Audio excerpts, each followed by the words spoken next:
Good morning, Past Bing. So the beginning of lockdown affected you in a number of really unpredictable ways. Literally, overnight, you lost all interest in Duolingo, you stopped learning a new language, you suddenly renewed your interest in making music and learning piano, and you finally decided to do something that you had been wanting to do for a very long time. For years, like a lot of people, I felt like I didn't have the time to work out, to have a proper exercise regime. I just couldn't fit it in, or I would try for a little while and then I would lose interest, or I would lose the motivation, or I would hurt myself and I would stop. But this time last year, I started something and I stuck with it. A lot of other stuff is going to come and go in isolation. Your mood is going to be up and down. But apart from a couple of weeks around Christmas and a couple of times I sprained something or had a minor injury and needed to relax, I've spent the last year improving my body. It is hands down one of the biggest and clearest positives of my pandemic experience. And I feel great. Now, I realize that exercise and self-improvement are the kinds of topics that the person it's about loves to talk about, and everybody else kind of nods and smiles and wants them to shut up. I get that, and I don't want to become the person who always talks about it. Just like how I'm kind of into personal finance, but nobody wants you to lecture them about money. And I love reading and learning about the history of the Bible, but nobody wants me to talk their ear off about it. So I'm going to talk to you about my fitness, and I'm going to walk you through one of my routines in this video, and then as long as nothing significant changes, I will not talk about it in depth again. That bulking diary you started, Past Bing, I kept it going. In fact, it got so big that it was starting to have trouble loading on my phone, so I had to do another one. I'll put up a couple of progress photos on the screen for you. In March 2020, I started this journey at a weight of 63.3 kilograms, which is roughly 9.9 stone. I was not unhealthily skinny. That's like the bottom end of average for my age and height. But I was skinny and I didn't have that much muscle mass, and I didn't really have very much strength in kind of key areas. I wanted to fix that, so I started working on a routine. I also started eating for bulk, which means lots of carbs, lots of neutral starches, things like rice, potatoes, sweet potato, whole wheat pasta, and a lot of clean protein like tofu, salmon, chicken, turkey, that kind of thing. Avoiding too much fat and trans fat, getting lots of fiber, getting lots of vegetables, and making sure that you're eating more calories than you need so that you have material to build with. At least that's how I understand it. I'm not an expert, and I have not been very scientific about it. I haven't been as granular and nerdy as you can be about this stuff. So I started at 63.3 kilograms. By May, I was at 65, and then by July, I was at about 68 and a half. Then my progress slowed for a little bit. I got sick for a couple of weeks and I went down. I ate a few unhealthy meals, and that also caused me to go back down.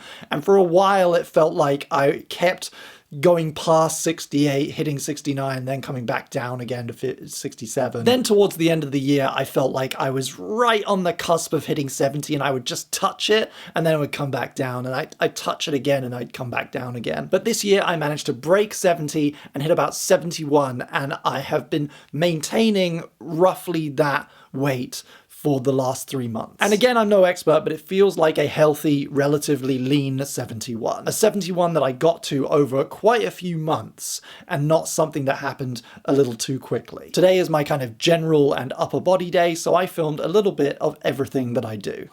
I start off with stretches. I curl my wrists, I roll my shoulders, I stretch my neck forward and backward and left and right. I do these things, which I've nicknamed prayer stretches, and I do this thing, which I call a T-pose, but probably has a different name. Then I do push-ups on my deck. I'll try to do 20 of these, followed by 20 modified push-ups, which look really silly. These look so silly, but trust me, after 10 or 15, you feel it. Then I'll take a little dance break. I'll probably do this 2 or 3 times over the course of an hour because it's fun and it loosens you up a bit. And sometimes the music I'm listening to is just really good.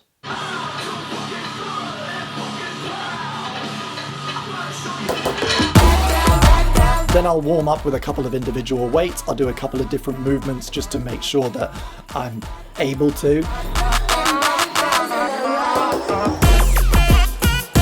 Do a few more stretches, you know, touch my toes, roll my ankles a bit. Then it's time to get on the ground. I have 4 or 5 ab exercises that I just do 3 of, whichever ones I kind of feel like that day. I'll do 20 bad crunches, and then I'll do 20 of these, and then I'll do 20 bad reverse crunches. More recently, I've started introducing an Extinction Ab workout where I work on the core for longer and I do 5 completely different things in sets of 10 with short breaks, and then 10 more until I can't do them anymore. Then I'll round that out with some assisted push-ups. Why am I doing them in this order? I don't know.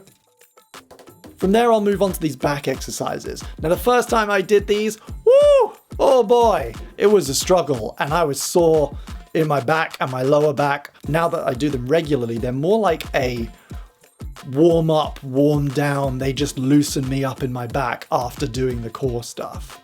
I'll do a couple stretches here while the mat's down, cat cow, up dog, resting baby face.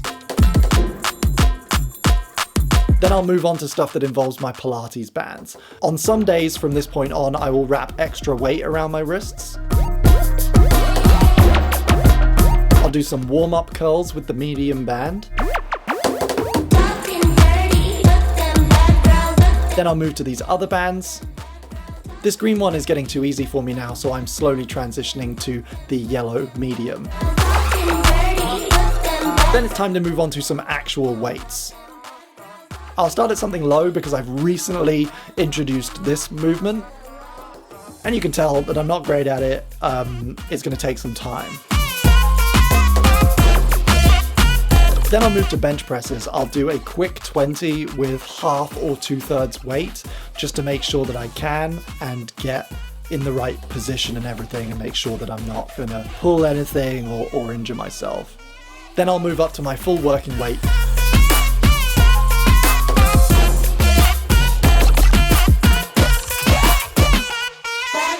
I'll finish up with some bicep curls, some deadlifts,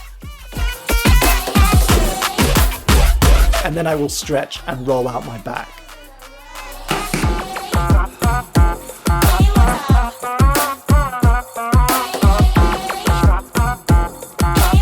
Recently, I've started rolling out my hamstrings and my butt as well, because I find that I'm less likely to get sciatic pain later when I'm sitting or sleeping.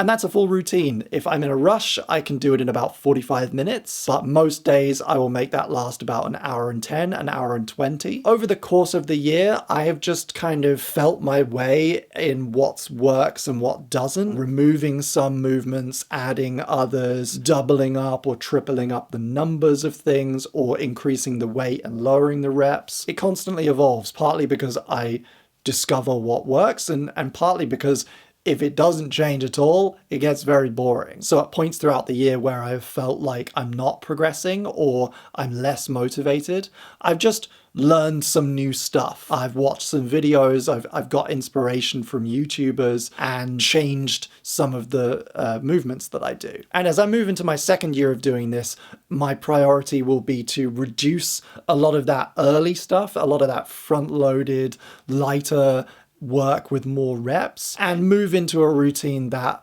emphasizes the weights and fewer reps with more weight. But like past being said, I'm very conscious of my weak wrists and I do not want to injure myself. I don't want all of this work that I have done to be a waste because I injure my wrist and I have to wait months and months for it to heal. So if you're watching this video back and you think I am not lifting enough, or I'm doing too many reps, or whatever else, just know that I know what this feels like and you don't. And my reward is this cup of sand. This is 1 scoop of bulk vegan protein powder, a little half spoonful of creatine, and a little half spoonful of Huel. Sometimes if I'm feeling nasty, I'll put in the complete greens as well, but that is, oh, it's hard going, that one. It already tastes very bad, and that one makes it worse. Again, I'm not an expert and I'm not being particularly scientific about when I eat and how much I eat and the exact measurement of all the stuff that I put in my drink. It's a constant learning process and a lot of trial and error. And the eating was actually one of the hardest parts at first. It was one of the hardest things to get used to. At the beginning of lockdown, everybody talked about there being a shortage of tinned foods and dried goods and things like that. One of the things people didn't talk as much about was the run on gym equipment. These bad boys? Out of stock everywhere, even now. Nobody has weights, right? Nobody has dumbbells or weight sets or anything like that in stock. About halfway through the year, I needed more, and everywhere was sold out. I finally found someone on eBay who had a set of these same discs, and I think I paid twice the recommended retail price. And the big ones, forget about it. Like, this looks really silly, right? I need bigger ones for the bench presses and the deadlifts, but they're just nowhere. They're gold dust. So yeah, Past Bing, you stopped doing a lot of things, and you made a few promises that you couldn't keep. You started things that you didn't finish. But this wasn't one of them. Thank you for looking after our body, because it feels pretty good. And before I go, you asked about that music that you started making this time last year. Well, most of it ended up becoming part of the soundtrack to PBFB. If you've been watching this series since the start, you've already heard quite a lot of the stuff that Past Bing started composing in March 2020. And if you like it, you can get it on my Bandcamp, helloiambing.bandcamp.com. There is a link in the down. You can stream and download both volumes 1 and 2 of the official PBFB soundtrack. Next time you see me, Past Bing, Beaster Bunny will be out. And then what do we do?